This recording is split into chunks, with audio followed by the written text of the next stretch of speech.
dari material ketika akhirnya sebelum itu Mbak Meli sendiri, kalau ini sampai akhirnya Mbak Meli memaafkan itu semua, ada kerugian tersendiri yang Mbak Meli terima gitu? Kalau kerugian material aku nggak ngerasa itu ya, karena waktu aku dengan tim kuasa hukum aku memutuskan untuk membuat somasi terbuka, nggak ada pemikiran untuk nyari duit gitu, nggak ada pemikiran untuk gue sudah gue bisa minta ganti rugi, itu nggak ada pemikiran itu. Benar-benar kita 100% pure pengen mengajak oknum-oknum tersebut yang mungkin hilaf ya atau kurang aware terhadap undang-undang IT dan lain sebagainya, sadar, kita sama-sama sadar, itu aja sih. Ini kalau boleh tahu ada berapa banyak sih sebetulnya video yang kan tadi kan sebut ada beberapa, tapi adakah 40 ini apakah ini produk berbeda-beda? Aku nggak ngitung ya, tapi beda-beda, ada produk yang berbeda-beda, tapi sama-sama intinya adalah obat pelangsing. Kalau dari akunnya itu kita ada kurang lebih yang fix itu 67 akun ya. 67 akun, cuma saya yakin itu akunnya juga pemiliknya orang-orangnya sama sebenarnya gitu. Itu aja. Orangnya itu aja gitu. Kalau kita sih mikirnya gitu. Cuma ketika somasi terbuka ini kami buat, dia udah nggak ada, udah kita cek, bahkan sampai tadi pagi kita cek udah nggak ada. Nggak tahu nih nanti kita di press conference kalau muncul lagi ya udahlah ya, terpaksa. Cyber, kita minta tolong teman-teman di cyber buat men-track, karena kan sekarang mungkin belum ada korban jiwa. Kalau ada pembiaran, ada korban jiwa kan itu udah sangat fatal. Iya. Mungkin ditambahkan ya terkait dengan hak menuntut ya. Sebetulnya kalau kita baca dari pasal-pasal yang diterapkan yang akan disangkakan ke pihak pelaku, hanya undang-undang terkait dengan ITE yang memungkinkan ada mediasi ya. Kalau undang-undang yang lain tidak ada mediasi sebetulnya. Jadi artinya kalau Temel ini mau melakukan tuntutan bisa saja, tapi dia sangat mempertimbangkan cara-cara lain yang lebih baik ya. Kalau orientasinya hanya menuntut, sangat mudah. Saya kebetulan di praktisi hukum, jadi artinya bagaimana kita menuntut terkait dengan pelanggaran kekayaan intelektual, ya kita sudah bisa menjalankan itu. Karena tidak hanya kerugian material, imaterial dalam hal ini kan karya intelektual itu sifatnya intangible. Kerugiannya tidak terlihat secara material, tapi bisa dimintakan ganti secara material. Kayak karya intelektual kayak merek atau paten kan ide. Nah ini dalam rangka foto public figure didompleng tanpa izin. Di sini ada aturannya bahwa tanpa izin berarti kan itu sudah perbuatan melawan hukum, sehingga bisa digugat secara perdata dan dituntut secara pidana. Begitu. Ada yang lain? Sampai sejauh ini sampai hari ini udah di take down semua ya? Udah dicek, udah tidak ada lagi.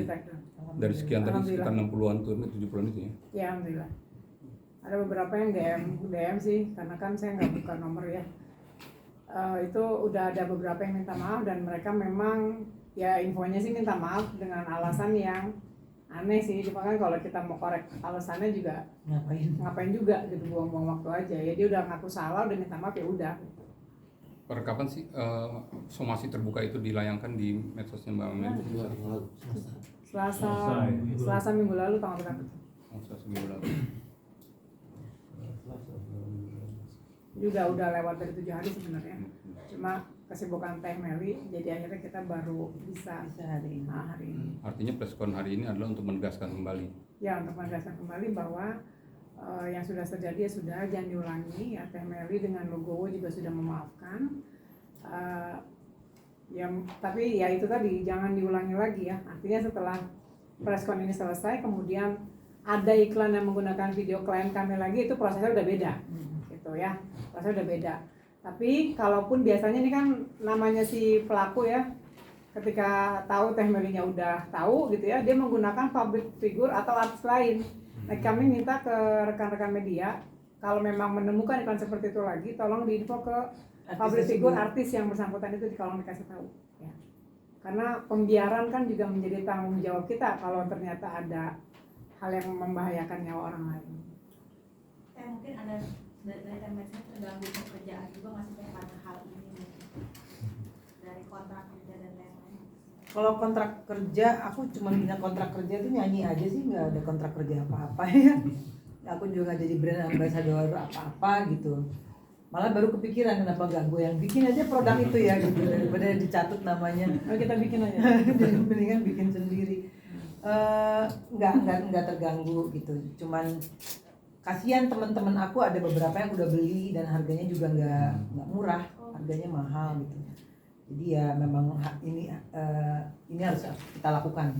Tapi mereka sendiri di teman-teman teteh malah merugikan kah atau malah Alhamdulillah kayaknya setelah mereka beli langsung WhatsApp ke aku, gue udah beli nih ini Mel gitu, terus aku bilang ini bukan gue, jadi mereka belum sempat minum sih. Itu range harganya berapa sih Teh kalau dari teman-teman infoin? Kenapa? Range harganya sendiri yang mereka beli itu? Kayaknya sekitar 400 ribuan ya. 400 ribuan ke atas. Malam. Teh ini juga Kartika Panggabean juga di IG-nya juga posting juga. Tadi tahu nggak ceritanya nggak kalau Kartika Panggabean? Nah aku nggak tahu, baru tahu dari Di kamu. IG-nya ada sih. Oh, Penipuan. nah sama ya juga kayak gitu-gitu. Mungkin selain Detika juga ada siapa lagi yang kan banyak artis gemuk yang terus kurus gitu dengan caranya masing-masing. Dikasih tahu aja ke yang bersangkutan. Lagi? Tapi sempat diobrol nggak sama saya ibarat dari pihak sana sendiri itu Sama siapa mas? pihak pelakunya itu emang pernah ngelakuin hal kejadian kayak gitu lagi ke artis lain sebelum Temeli gitu. Oh nggak tahu. Ya nggak mungkin lah kalau penjahat ngaku mah. Kan Nggak tahu penjahat. juga. Dia pas saat komunikasi mungkin. Enggak, dia cuma minta maaf, Oke. tolong Teh jangan diperpanjang lagi, terus janji nggak akan ngulangi, udah. Kan nggak mungkin saya tanya balik, kamu sebelum Temeli kamu Ngobrol artis dong. siapa? Ngobrol dong saya. Teh, bisa logo seperti itu gimana Teh Meli? Karena kan ini juga merugikan nama baik ya, nama besar seorang Teh Meli gitu. Ketika akhirnya bisa logo dengan orang mengeraup keuntungan dari hal tersebut gitu.